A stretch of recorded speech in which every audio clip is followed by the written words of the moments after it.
भाई बहनों को जय मसीह। आपका स्वागत है हमारे इस वीडियो में।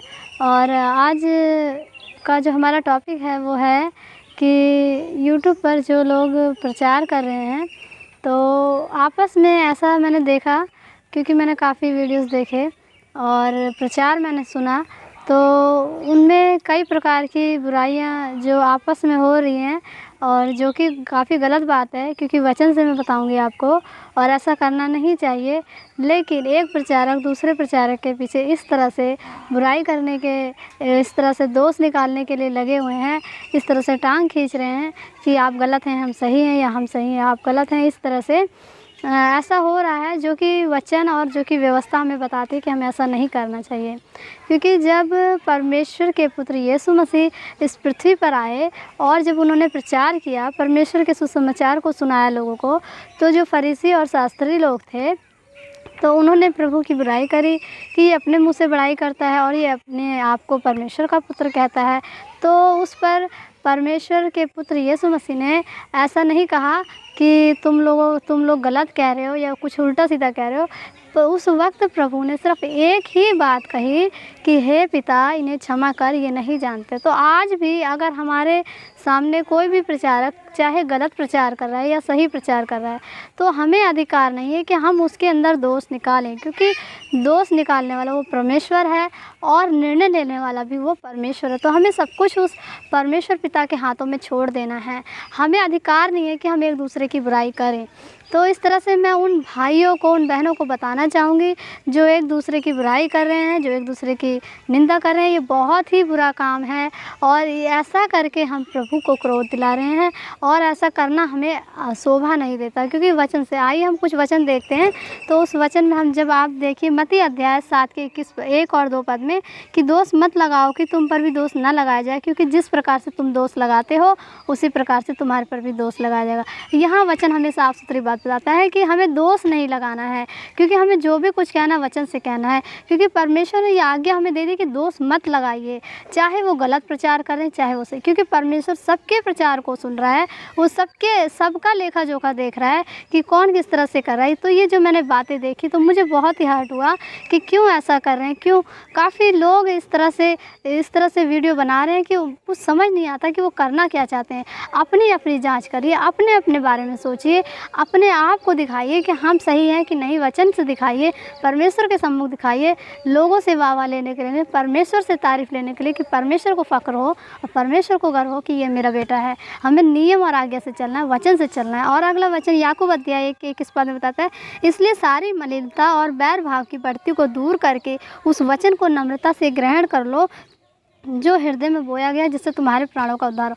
तो हमें किसी प्रकार का बैर भाव किसी के लिए नहीं रखना है, किसी के लिए कोई मलिनता, कोई गंदगी, कोई बुराई नहीं रखनी है। हमें उस वचन को ग्रहण कर जो परमेश्वर ने हमारे हृदय में बोया। परमेश्वर ने ये बोया कि तुम एक दूसरे से प्रेम करो, भलाई करो। उस भलाई के वचन का अनुकरण करें हम, और उस तरह से हम चलें कि जिस तरह से हमें परमेश्वर के सामने प्रस्तुत होना चाहिए, परमेश्वर जैसे चाहते हैं।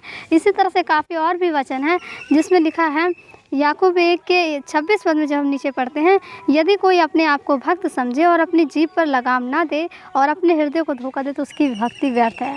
तो हमें अपनी जीभ पर लगाम देनी है। जिस मुख से हम परमेश्वर की महिमा, आराधना, स्तुति करते हैं, उसी से अगर हम एक दूसरे की बुराई करेंगे, उसी से हम बेकार बातें निकालेंगे, क्या ये परमेश्वर को भाएगा? कभी नहीं भाएगा। क्योंकि जो जल का सोता होता है उसमें से मीठा या खारा दोनों पानी नहीं निकलता, या मीठा ही निकले या खारा। तो हमें इस जीभ से हमेशा अच्छी बातें निकालनी है और सामने वाले के प्रति अनुग्रह पहुँचे उसे। हमें जो भी करना है अच्छा ही करना है, जो जिस तरह से करे, क्योंकि परमेश्वर सबका लेखा जोखा है। परमेश्वर ने कहा है पलटा लेना मेरा काम तेरा काम नहीं। इसलिए हम खुद को न्यायाधीश ना बनाएं, वरन परमेश्वर के हाथों में सब कुछ सौंप दें। परमेश्वर सबका न्याय करेगा। अपने आप को हम न्यायाधीश ना समझें कि एक दूसरे का न्याय करें, एक दूसरे की बुराई करें, एक दूसरे की निंदा करें। काफ़ी गलत बात है। और वैसे ही आगे याकूब 4 अध्याय के 11 पद में जब वहाँ पर आप पढ़ते हैं तो वहाँ वचन बताता है, हे भाइयों, एक दूसरे की बदनामी ना करो। जो अपने भाई की बदनामी या अपने भाई पर दोष लगाता है वे व्यवस्था की बदनामी करता है और व्यवस्था पर दोष लगाता है। यदि तू व्यवस्था पर दोष लगाता है तो तू व्यवस्था पर चलने वाला नहीं। तो यहाँ पर हमें वचन साफ सुथरी बात बता देता है कि हमें एक दूसरे की बदनामी नहीं करनी है, एक दूसरे की निंदा बुराई नहीं करनी है। क्योंकि जो ऐसा करता है तो वो व्यवस्था पर नहीं चल रहा है, वो परमेश्वर की आज्ञा में नहीं बना हुआ है। क्योंकि परमेश्वर ने कभी कहा नहीं कि तुम एक दूसरे की बुराई करो, एक दूसरे की कमी। हमें एक दूसरे की अच्छाइयाँ ढूंढनी चाहिए, एक दूसरे के अंदर हमें जो उसकी खूबियाँ उसे देखना चाहिए। हम प्रार्थना कर सकते हैं, अगर आपको लगता है कि कोई गलत प्रचार कर रहा है या कोई गलत बात कह रहा है आपके लिए या किसी और के लिए, तो हमें अधिकार यही इतना है कि हम प्रार्थना करें, हे प्रभु इन्हें समझ बुद्धि ज्ञान की आत्मा दे। ये नहीं कि हम अपने मुख से बुराई करें कि आप ऐसा कर रहे हैं, आपने वैसा क्यों किया, ये अधिकार हमें नहीं दिया। अगर आपने 10 सालों से 15 सालों में मसीहत जीवन को जिया है और आप इस तरह से 2 पल की बुराइयों से अपने सारे उस जीवन पर आप पानी फेर देते हैं, तो आपको कोई प्रतिफल नहीं मिलेगा। तो मेरा यही नम्र निवेदन है, मैं किसी की बुराई नहीं कर रही हूँ, परमेश्वर क्षमा करे, क्योंकि ये बात मेरे दिल में ऐसे आई और मुझे आत्मा ने गवाही दी कि मैं इस विषय पर बताऊँ, ताकि ये जो लोग ऐसा कर रहे हैं ऐसा ना करें। मुझसे जो सीनियर लोग हैं, मुझसे ज़्यादा तजुर्बा उन्हें, मुझसे ज़्यादा ज्ञान है, लेकिन ज्ञान होने के बाद भी इस तरह का छोटा काम, इस तरह का बुरा काम